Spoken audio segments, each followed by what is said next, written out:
Bonjour, bonjour. Pourquoi je vois Bon, personne? J'entends bonjour. la voix, mais je ne vois pas les visages.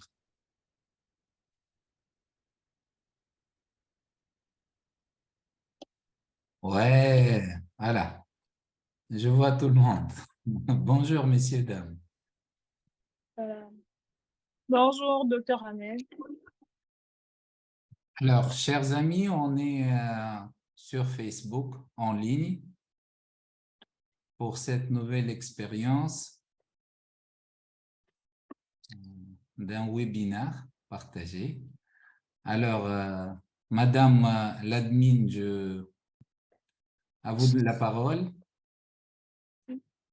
Chers amis internautes, bonsoir. Comme nous avons annoncé sur nos différentes plateformes, le Club Gynéco, Obstétrique et autres initiatives a organisé cette conférence virtuelle pour discuter d'un sujet qui est d'actualité, touchant le couple. Alors, nous rappelons ici que les clubs de gynéco-obstétrique, c'est un centre de formation pour de futurs médecins, pour de corps professoral, pour de paramédicaux et autres. Alors, pour ne pas prendre plus de temps que prévu, le thème choisi en ces jours est intitulé « La prise en charge de couples fertiles ». Nous en discutons aussi cet après-midi avec le docteur Ahmed Skiri. Nous rappelons ici que Dr Ahmed, il est gynécologue spécialiste de la fertilité et de la fécondation in vitro à Tunis. Bonsoir, Dr Ahmed. Bonsoir tout le monde. Je suis très Et content. moi, de modérer cette conversation, Bilif Mounoki, docteur, je vous prie de prêter attention pour mieux et bien participer à cette conférence. Sans tarder, nous allons entrer dans le vif du sujet. Et je voudrais ici faire l'entrée de l'orateur du jour, qui est Dr Ahmed. Dr Ahmed, vous avez la parole. Merci beaucoup. On va commencer par une petite présentation. Et après, si vous avez des questions, préparez-les. On va répondre un peu plus tard. D'accord? Donc, alors, la prise en charge du couple infertile, c'est un sujet très intéressant, très important. Vous savez, aujourd'hui, un couple sur 6 consulte pour un retard de grossesse. Du coup, c'est vraiment très important et l'avantage de notre réunion aujourd'hui, que grâce à l'Internet, on peut échanger le savoir à travers les différents pays et on va participer de votre expérience aussi et voir quels sont les problèmes que vous avez. Alors, c'est quoi ça? C'est un bébé. Vous savez, ces choses paraissent très simples. Pour avoir un bébé, il faut un homme et une femme. Ça veut dire qu'il faut une rencontre entre un spermatozoïde et un ovocyte de bonne qualité. Ça paraît simple, mais ce n'est pas aussi simple qu'on le pense. L'infertilité, et j'insiste toujours à dire, elle est différente de la stérilité. Dans la médecine, je préfère qu'on parle tout le temps de l'infertilité. Ça veut dire c'est l'incapacité d'un couple à concevoir naturellement au bout d'un an de relations sexuelles non protégées. C'est l'âge de la dame et plus que 35 ans, il vaut mieux de limiter cette date à 6 mois. La stérilité étant un diagnostic rétrospectif. On dit qu'une femme est stérile s'il ne peut plus avoir d'enfant. Ça veut dire si elle a dépassé l'âge d'avoir un enfant. Tant que l'âge n'est pas atteint, tant qu'il y a de l'espoir, s'il vous plaît, parlez de l'infertilité parce que l'espoir fait vivre. Alors, l'infertilité, quelles sont les causes? Évidemment, je suis gynéco, mais il faut comprendre que, et c'est les femmes qui consultent bien sûr au cabinet, mais l'infertilité est féminine seulement dans un tiers des cas. Dans un tiers des cas, elle est masculine. On a aussi les causes mixtes, ça veut dire l'homme et la femme, les deux. Et on a l'infertilité inexpliquée, ça veut dire quand on fait tous les bilans et on n'arrive pas à comprendre quelle est la cause de ce retard de grossesse. L'homme, il faut se rappeler de l'homme à chaque fois. Donc, pour avoir un bébé, il faut vraiment avoir un organisme sain et on va donner les conseils plus tard comment améliorer la fertilité masculine, mais il faut que tous les organes masculins fonctionnent normalement pour avoir des rapports sexuels au bon moment. Le bilan qu'on fait s'appelle un spermogramme. Il est très important pour nous et il ne faut pas l'oublier. Souvent, l'homme, c'est le grand oubli de notre spécialité parce qu'on traite la femme, on lui donne des médicaments, on lui fait des bilans et l'homme, il ne participe pas, surtout quand il dit qu'il a déjà eu des enfants d'un premier mariage, surtout quand il vous raconte qu'il va bien. Même s'il a des enfants, demandez-lui, s'il vous plaît, à faire un bilan. C'est très important. C'est facile à faire. Un spermogramme, ça nous donne une idée sur le nombre de spermatozoïdes, sur leur mobilité et les formes normales. Combien il y a des formes typiques. Et sachez qu'aujourd'hui, il y a beaucoup de compléments alimentaires, des médicaments, où il y a la chirurgie qui peut améliorer la fertilité masculine. Tout ça, c'est en fonction du cas. Comment améliorer cette infertilité? D'abord, il faut faire du sport. Il faut perdre du poids. L'excès de poids est mauvais pour tout. Alors, le petit bonhomme de neige, comme vous le voyez, c'est pour rappeler qu'il faut garder les testicules au froid. Je vous rappelle que les testicules sont à l'extérieur du corps pour une raison, parce qu'ils ne doivent pas dépasser les 35 degrés. Donc, il y a des métiers qui chauffent les testicules, donc là où c'est trop chaud, où il faut éviter le port de vêtements très serrés, parce que tout ça, ça diminue la fertilité. Le tabac, c'est l'ennemi numéro 1. Et malheureusement, sur le continent africain, c'est très présent. Les hommes fument trop souvent. Pour ne pas vexer les gens, on va leur dire de diminuer de fumer et ne pas arrêter totalement, parce que arrêter, c'est un peu compliqué. Alors, l'alcool, bien sûr, c'est mauvais pour la santé et il faut diminuer la quantité du café. Généralement, il ne faut pas arrêter le café complètement parce que c'est très dur, mais on dit qu'un petit café le matin, c'est largement suffisant. Les compléments alimentaires qui existent, d'abord, il y a la nourriture équilibrée en vitamines et en oligo-aliments. L'élément très important pour l'homme, c'est la vitamine E, qui est naturellement présente dans les fruits secs, les amandes, l'huile d'olive, mais aussi beaucoup d'autres produits. Et la photo que vous avez devant vous n'est pas exhaustive. En fonction de la nécessité, je pense qu'on peut très bien trouver les bons produits à côté de chez nous. Et sachez que tous les produits qui sont achetés au supermarché, la nourriture préfabriquée, c'est pas bon pour la santé. Il vaut mieux privilégier les choses fabriquées à la maison et la nourriture saine. Healthy diet.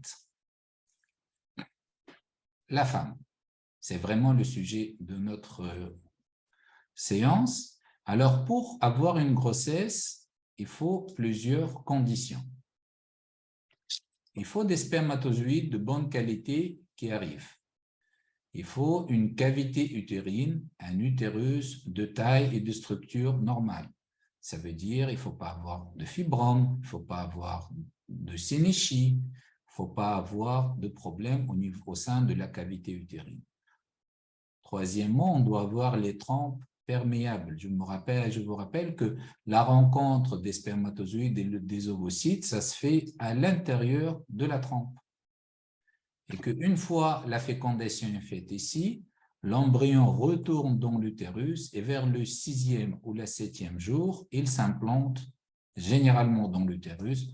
Si on a un problème des trompes, il peut même s'implanter au niveau de la trompe. Et ça, c'est mauvais.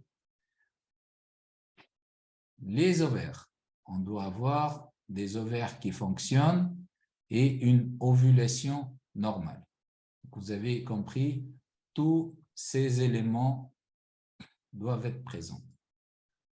Donc, si on regarde les causes de retard de la grossesse, donc on peut avoir, on les classe par des causes qui sont supra-ovariennes, ça ne dépend pas de l'utérus, c'est principalement les hormones. Sachez que chez la femme, n'importe quel problème au niveau de son corps, obésité, ou au contraire un problème de nutrition, s'il y a une perturbation des hormones, peut gêner la grossesse. Et je pense qu'on pourra la prochaine fois organiser un sujet avec plus de détails sur les causes hormonales de l'infertilité. Au niveau des trompes, il faut que les trompes soient perméables parce qu'on imagine si la dame a eu une grossesse extra-utérine ou si elle a eu une chirurgie pelvienne ou si elle a l'endométriose, on peut avoir un problème au niveau des trompes. Les problèmes de l'utérus, principalement les fibromes et les accolements à l'intérieur. Un problème au niveau du col de l'utérus, si la dame a eu un problème de chirurgie ou un problème de glaire du col de l'utérus. Les ovaires, les deux causes principales sont le syndrome des ovaires polykystiques et l'insuffisance ovarienne. Mais toute cette liste n'est pas exhaustive, c'est juste pour vous montrer que n'importe quelle cause peut être responsable d'un retard de grossesse. Le bilan. Voilà, la bonne dame consulte chez son médecin. Qu'est-ce qu'il lui demande? D'abord, on fait une consultation, un interrogatoire. Je vous rappelle que l'interrogatoire est très important et qu'il peut découvrir des choses et nous orienter. On doit faire un bilan hormonal. Le bilan hormonal, généralement, on le fait pendant les règles, entre le 2e et le 3e jour du cycle, le temps entre le 2e et le 5e. On demande la FSH, la LH, la prolactinémie, l'AMH qu'on appelle la réserve ovarienne. Aussi, on peut faire le dosage de TSH pour la thyroïde. Et bien sûr, cette liste n'est pas exhaustive. On peut rajouter d'autres bilans en fonction du contexte. L'hystérosalpingographie, c'est le bilan souvent oublié qui est très important, qui va nous montrer l'intérieur de la cavité utérine et l'intégrité des trompes. On a fait tout ça et on passe à la prise en charge. J'insiste sur le mot prise en charge, pas un traitement, parce que comme vous avez dit, vous avez vu là, il n'y a pas que les médicaments qui sont importants, mais c'est vraiment une prise en charge globale du couple avec tous les conseils. Et grâce à l'Internet aujourd'hui, les couples peuvent voir tous ces conseils sur le web. Et je pense que c'est pour cette raison qu'on est là. Donc, la prise en charge, je l'ai divisée en deux parties. Si le couple est capable d'avoir une grossesse spontanée, ça veut dire qu'on a vérifié que pour la dame, les hormones fonctionnent,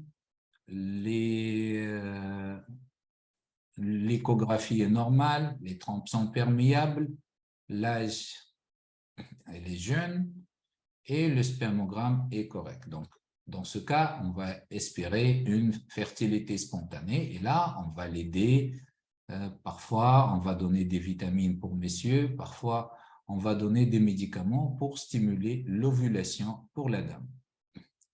Si on pense qu'il y a un problème, ça veut dire que la dame a plus que 35 ans, il y a un problème de perméabilité des trompes, le spermogramme montre une diminution de nombre de la mobilité Ça veut dire que d'office, on sait que ce couple a besoin de faire la fécondation in vitro. C'est mieux de ne pas tarder avec les choses parce que si l'âge de l'homme n'est pas aussi important, sachez qu'à 30 ans ou à 32 ans, vous avez beaucoup de chances pour réussir la FIV. À 40 ou 42 ans, on a beaucoup moins de chances. Donc, on fait la fécondation in vitro quand on peut, pas quand on veut. Voilà, pour la fertilité spontanée, pour la dame, il faut faire du sport, il faut maigrir et arrêter le tabac. Et juste une parenthèse pour le sport, vous savez, il y a deux types de sports. Il y a les sports qui brûlent et il y a des sports qui construisent le corps. Les sports qui brûlent sont bien, c'est la cardio, c'est les courses, etc.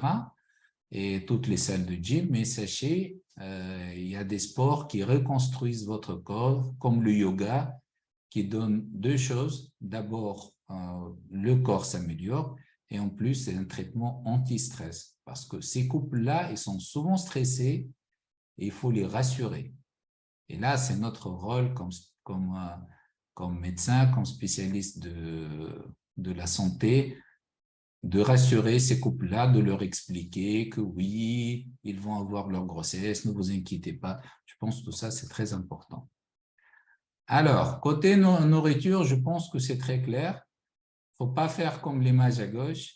Il ne faut pas manger tous les produits qui font grossir, mais il faut manger les fruits et légumes et avoir une nutrition saine. Si on pense que la grossesse spontanée, la fécondité spontanée est impossible, on passe à la fécondation in vitro. Alors, c'est quoi la fécondation in vitro? C'est le fait de faire rencontrer le spermatozoïde avec les ovocytes à l'extérieur du corps, ça veut dire dans le laboratoire. Cette fécondation in vitro, elle dure à peu près 16 à 18 jours. C'est à peu près comme pour le cycle. Vous savez, la femme a une ovulation vers le 14e jour, donc c'est à peu près la même chose. On commence par quoi? On commence par une stimulation ovarienne. C'est des injections qui stimulent les ovaires. Normalement, cette période, elle dure à peu près une dizaine de jours. Vers le 12e jour, on va dans un centre de fécondation in vitro pour retirer les ovocytes, la ponction folliculaire. On donne ces ovocytes-là. Cette opération, ça se fait généralement sous anesthésie dans un labo de fécondation in vitro, dans un centre de procréation médicalement assistée. Et le biologiste reçoit les ovocytes et le sperme donné par messieurs. Après, c'est le travail du biologiste. Donc, on a deux méthodes, soit la fécondation in vitro classique dans laquelle un spermatozoïde se met en contact avec l'ovocyte, soit on injecte directement sous microscope le spermatozoïde dans l'ovocyte et ça s'appelle l'ICSI ou la micro-injection, ça vient de l'anglais Intracytoplasmic Sperm Injection. L'autre étape, c'est la culture. La 5e étape, on attend. Généralement, on attend entre 2 et 5 jours avant de transférer les embryons. Le transfert des embryons, c'est indolore, pas besoin d'anesthésie. On le fait sous échographie. On transfère entre 1 et 2 embryons. Si on a des embryons en excès, par exemple, on a 5 embryons, on va transférer 2. Les autres, on va les congeler et on pourra les utiliser ultérieurement. Et la 7e étape, c'est l'étape la plus importante dans tous les traitements, c'est l'attente. Généralement, il y a une quinzaine de jours après la ponction pour le test de grossesse. La fécondation in vitro, les statistiques disent qu'elle varie selon l'âge. Les taux de réussite diminuent avec l'âge. Ça veut dire que chez une femme jeune à moins de 37 ans, les chances sont dans les 40%. Et vous voyez qu'à partir de 38 ans, et plutôt après 40 ans, les statistiques, ça c'est les statistiques mondiales, c'est à peu près valable pour tout le monde, chutent brusquement. Ça veut dire que si on a besoin dans un couple de faire la FIV, il vaut mieux la faire quand on peut, pas quand on veut. Ça veut dire qu'il ne faut pas trop perdre le temps. Et pour se rappeler du temps que passe, je vous mets un petit tableau de mon peintre préféré, Salvador Dali, avec ses montres molles. Merci beaucoup pour votre attente. Merci pour votre écoute. Merci pour votre participation. Et là, je pense qu'on va revenir pour répondre à vos questions.